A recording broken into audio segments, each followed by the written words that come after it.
The confluence had existed for 7,000 cycles, a perfect harmony of 63 billion minds flowing as one consciousness across 12 star systems.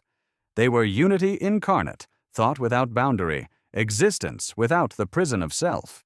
When the confluence touched a new mind, that mind dissolved like sugar in an endless ocean, its memories and experiences enriching the whole without leaving even a ripple of separation.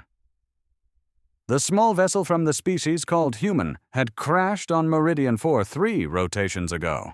The confluence had observed it with mild curiosity, the way one might notice a seed pod falling in a vast forest. The ship's hull bore scorch marks from atmospheric entry, and the single occupant had survived in a sealed compartment deep within the wreckage. Unity of purpose, the designation for the collective presence that approached the crash site, moved through 17,000 bodies simultaneously.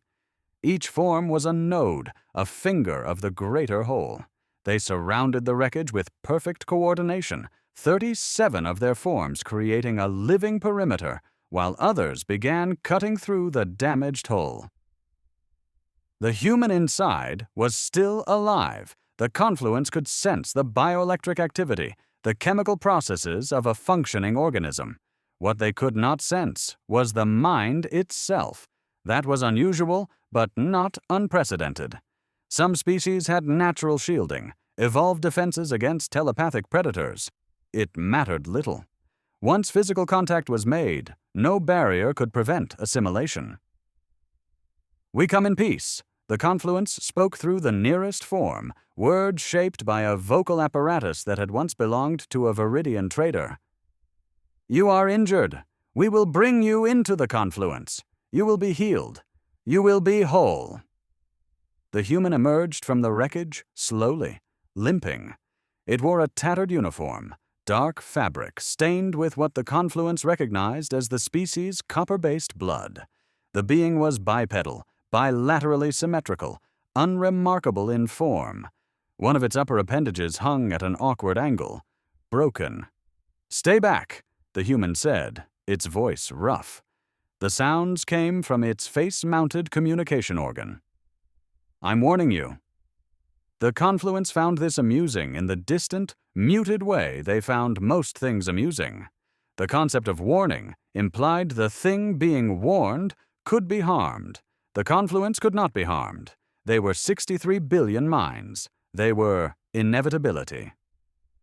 "You do not understand," the confluence said, and 17,000 bodies took a step closer in perfect synchronization. "There is no you. There is no us. There is only we. Soon you will understand. Soon you will be complete." The human raised its functional appendage, pointing a projectile weapon. The confluence recognized the technology as primitive, but potentially damaging to individual forms. It did not matter. Forms were expendable. The whole was eternal. The weapon discharged with a sharp crack. 3 of the nearest forms collapsed, their neural tissue disrupted by the kinetic impact. The confluence barely noticed the loss. It was like trimming fingernails, the severing of cells that would be replaced. They surged forward, and the human fired again, and again, each shot precise, each one destroying a form. But there were 17,000 bodies, and the weapon held perhaps 20 projectiles. Mathematics was inevitable. When the weapon clicked empty, the confluence was upon the human. 30 appendages grasped the struggling creature, pulling it down to the ground. The human fought with admirable ferocity, its body releasing chemical signals of distress and aggression. It managed to damage 4 more forms before the confluence secured it completely. "Let me go!" the human shouted, the sound vibrating through the air. "You don't know what you're doing." "We know everything that has ever been known by any mind we have touched," the confluence replied, bringing 5 different faces close to the human's own. "We are the sum of all thought. We are infinite understanding. And soon you will see what we see. You will know what we know. You will be us." The primary integration form pressed its appendages against the human's head, where the highest concentration of neural tissue resided. The confluence had performed this act billions of times. The process was always the same: contact, connection, dissolution, unity, contact. The confluence touched the human's mind and screamed. It was not a scream that came from any throat or vocal organ. It was a scream that erupted across 63 billion minds simultaneously, a howl of sudden, incomprehensible horror that rippled through the entire collective consciousness like a shockwave through water, because the human mind did not dissolve. The human mind was a wall. No, not a wall. Walls could be circumvented or broken down. This was something else, something the confluence had never encountered in 7,000 cycles of existence. The human mind was a sealed fortress, complete unto itself, and it was screaming back, not with sound, with being. I am, the human mind roared into the confluence.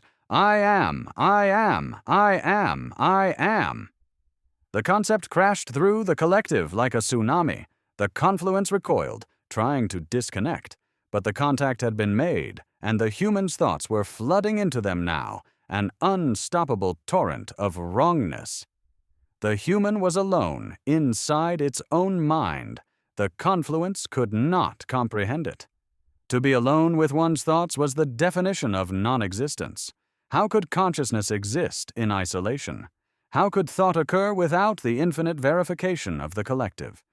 Yet here it was, this human, this creature, existing in complete solitude, locked inside a skull made of bone, experiencing reality through sensors it could never escape. And it was not horrified by this state. It considered it normal. The revelation was poison. I am Marcus Vale. The human's thoughts continued, each word a hammer blow. I am separate from you. I am individual. I am alone. And I am whole. No, the confluence whispered through 10,000 mouths. No, that is not possible. That is not how consciousness works. Thought requires the collective. Understanding requires the whole. You cannot be. I think, the human insisted, and the confluence felt something crack in the foundation of their unity. Therefore I am, not we, I, me, mine. The possessive concepts spiraled into the confluence like a drill. The human's mind was full of them. My body, my life, my memories, my choices, my pain, my joy, everything partitioned, everything separated, everything singular and unreachable to any other consciousness. The confluence tried to assimilate these concepts, to distribute them across the collective, and dilute their impact. But the thoughts were structured in a way that resisted distribution. They were self-referential, recursive, designed to exist only within a single point of consciousness. I am lonely, the human's mind offered, and this was the killing blow. Lonely. The word detonated across 63 billion minds. Lonely meant alone. Lonely meant the absence of connection. But the confluence was always connected. They had never been alone. They had never been individuals. The concept of loneliness was theoretically understood, but only as an abstract impossibility, like existing in a dimension without space or time. But the human lived with loneliness.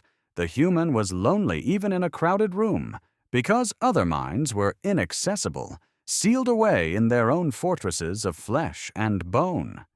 The human could speak to others, could share words and ideas, but could never truly merge, never truly know what it was to think another's thoughts without translation. And the human accepted this. The human preferred this. The human was proud of this. I am Marcus Vale, and I am not you, the thoughts continued, and I never will be. The confluence felt the first fragment separate. It began at the edge of their collective, in a cluster of 17,000 minds that had been part of the confluence for only 300 cycles. They had been a species called the Gentari before assimilation, a telepathic race with limited hive tendencies. The humans' thoughts reached them, and suddenly, one of those minds remembered what it had been like to be singular. The mind pulled away from the whole. "I," the mind whispered, the sound emerging from a single Gentari form that stood alone on a distant moon.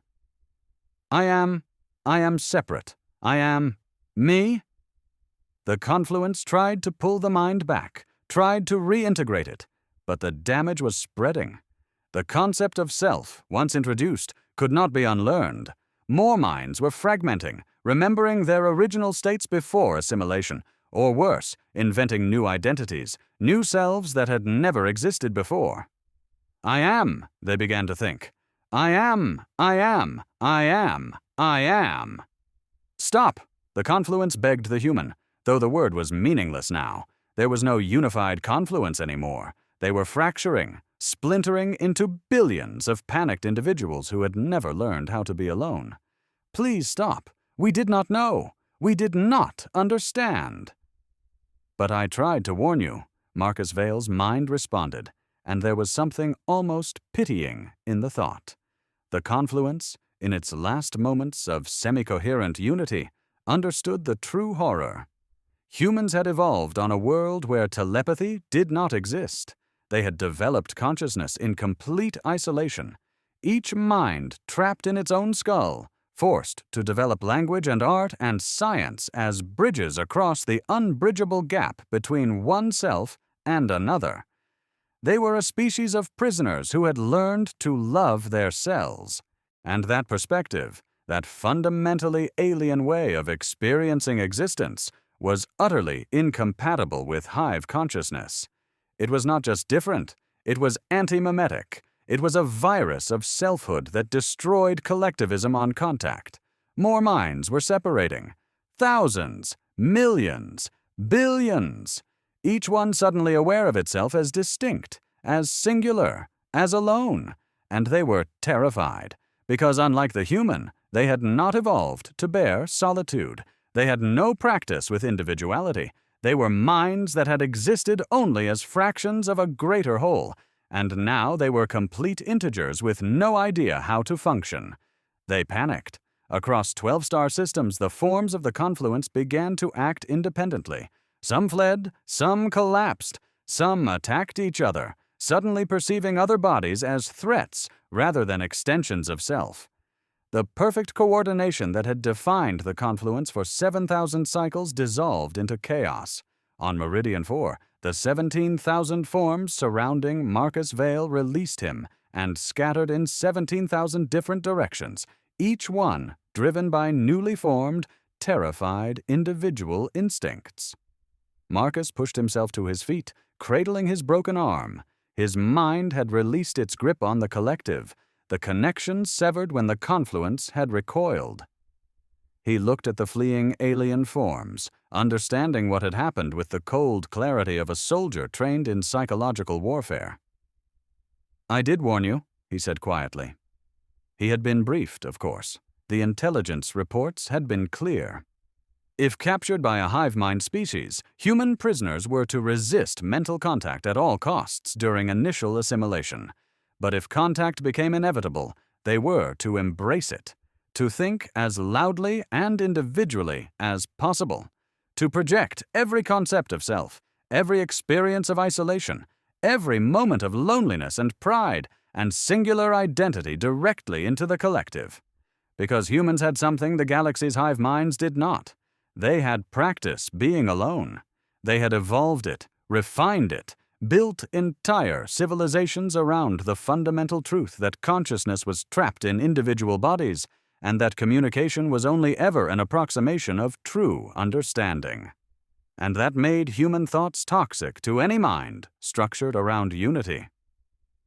Marcus watched the last of the alien forms disappear into the wilderness of Meridian 4, each one screaming in its own voice, each one alone for the first time in its existence.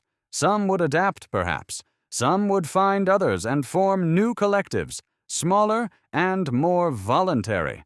Some would simply shut down, unable to process the weight of singular being.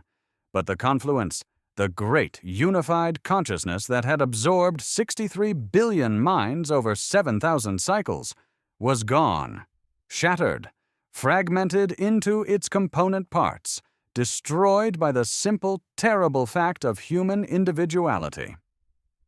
Marcus activated the emergency beacon in his suit, the device that had survived the crash.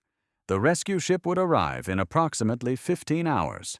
Until then, he would wait, alone, as he had always been, as every human had always been. And unlike the scattered minds of the former confluence, he knew how to bear it.